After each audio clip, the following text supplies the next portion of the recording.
Hi, it's time for another verb of the day. Today's verb is frustrate. Let's take a moment to look at some of the definitions or the ways that we use this verb.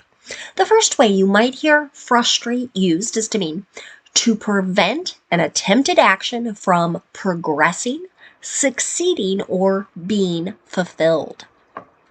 We're going to see some examples of this a little later, but we can use this verb to describe something that is stopping or preventing, again, something from succeeding, being successful in completion. A second way you hear the verb frustrate used is to mean to prevent someone from doing or achieving something.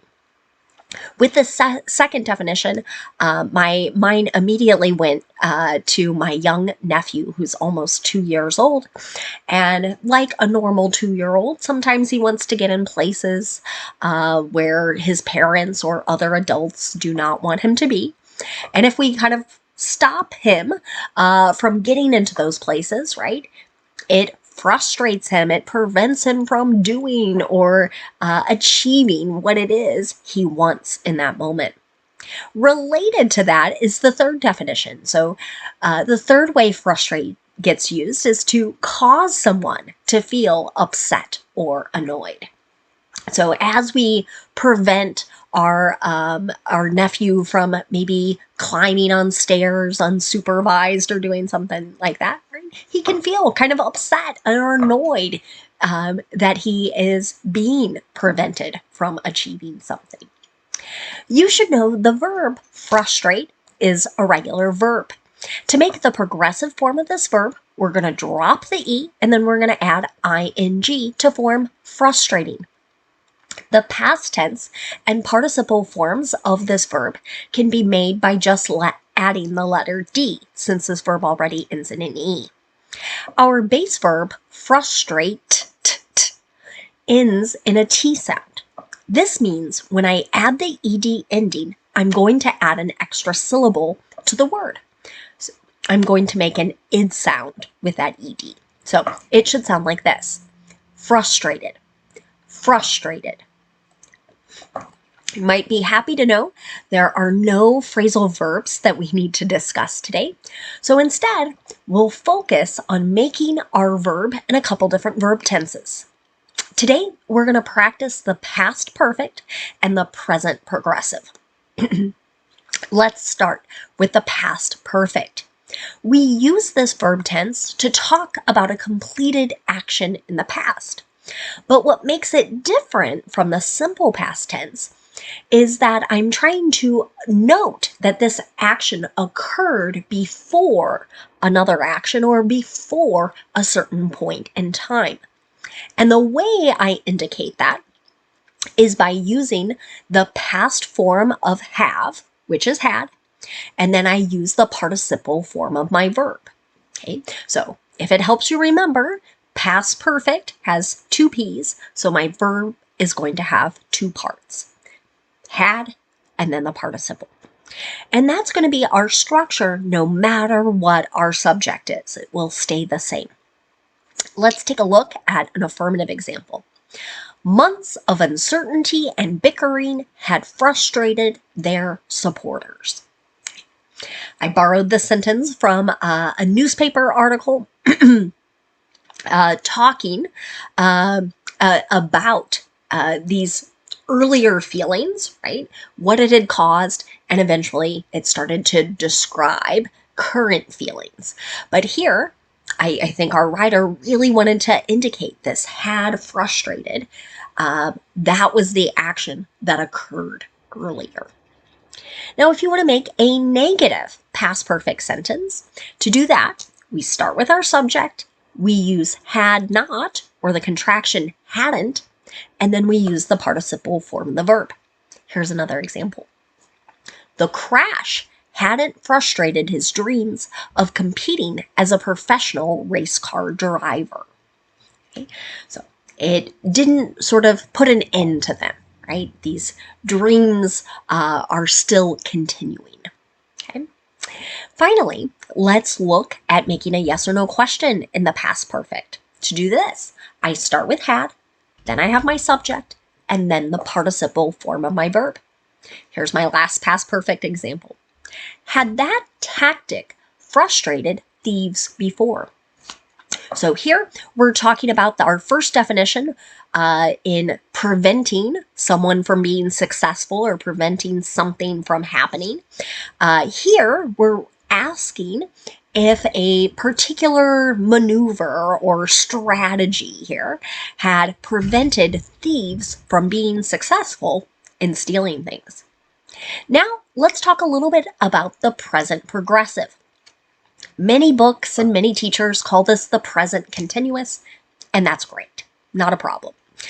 My students, though, are very used to hearing me say, quite commonly, that I like present progressive because the two P's are going to help me remember I need two parts to my verb.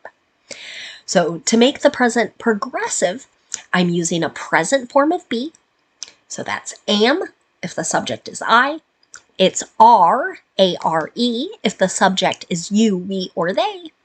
Or it's is if the subject is he, she, or it. Okay? So present form of be, and then I need the ing form of the verb. And I'm using the present progressive to describe an action that's happening now. I might also use it to describe an action that is in progress during a time period that hasn't been completed yet. An example of this might be, travel on this stretch of highway is frustrating drivers today.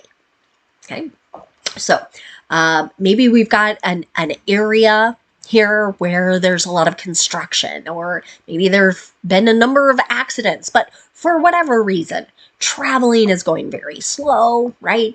We have drivers feeling annoyed and bothered. Right? That's describing what is happening today or now. Now, if I want to make a negative present progressive sentence, I'm going to have my subject. I'm going to match my subject to the form of be. So am, is, are. And then I'll have not, and then I'll have the ing form the verb. Now, I cannot make a contraction with am not, but I could combine are not into the contraction aren't, or the contraction is not into isn't. You can see an example of a contraction here in my example. His comments aren't frustrating the merger. So here might be that they statements that somebody's making. It might sound like, oh no, now these two companies are not going to merge. It's going to prevent or stop that action. But here we're suggesting they are not preventing that from moving forward. Let's take a look at a yes or no question now. To do this, I start with the form of be, whichever form matches my subject. That subject comes next. Then the ing form the verb. My last example for us today are the directions frustrating them. So, is it causing them to feel annoyed, bothered, or maybe the directions are preventing them from making progress or moving forward because they're confusing, right? Who knows? Now, let's spend a moment looking at some words that are related to our verb frustrate. And the first word we're going to look at is the noun form of this word. The noun is frustration. Okay? Just like our verb, this noun can have a few different meanings. We're going to talk about two of them today. The first is that feeling of being upset or annoyed with something. An example of this might be, her frustration comes out in tears. Okay? This sentence is suggesting when someone's feeling upset or annoyed, her reaction is to cry. Now, a second way the noun frustration gets used is to talk about that prevention of progress, success, or perhaps the fulfillment of something, completing something. An example of this might be, I understand the frustration of missing a connecting flight. This is a sentence I'm afraid many airline workers might have had to use, right? So they're trying to express sympathy and understanding of how someone might be feeling because they weren't able to make progress on their trip. They missed their connecting flight. Another related word is the adjective frustrating. Now, sometimes as I work with students, I hear, well, ing and ed can both be adjectives, and I get really confused knowing which one. And that is pretty normal. So what I like to stress with my students is the ing is we're going to use to describe the thing that causes, in this case, annoyance or upset, those feelings. So an example of this might be traffic jams are frustrating, right? So again, that idea of being stuck and not being able to continue one's trip or continue your travel, right? It causes you to be annoyed, maybe even a little angry. Now, frustrated, and this is going to be true with all of our adjectives that end in ed.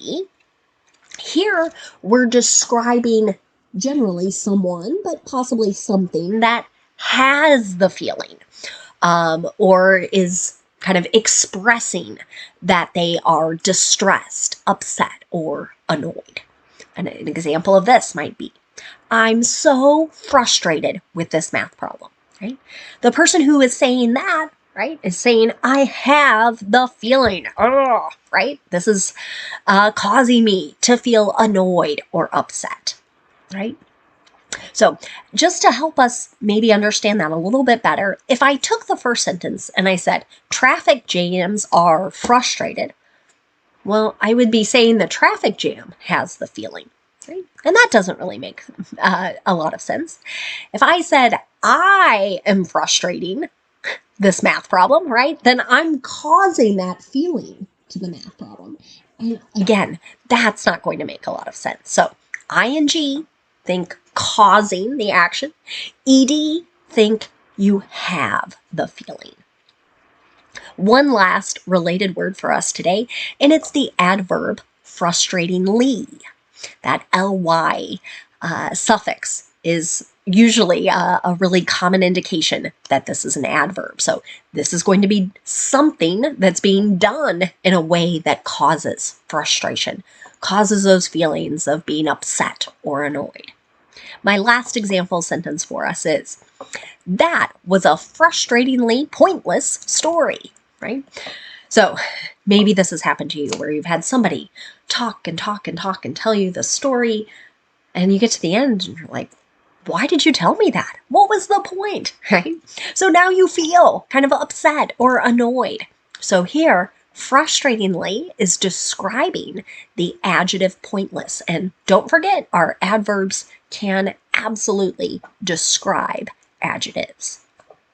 Thank you so much for watching today's video. I hope I haven't frustrated you with my long-winded explanations. Have a great day.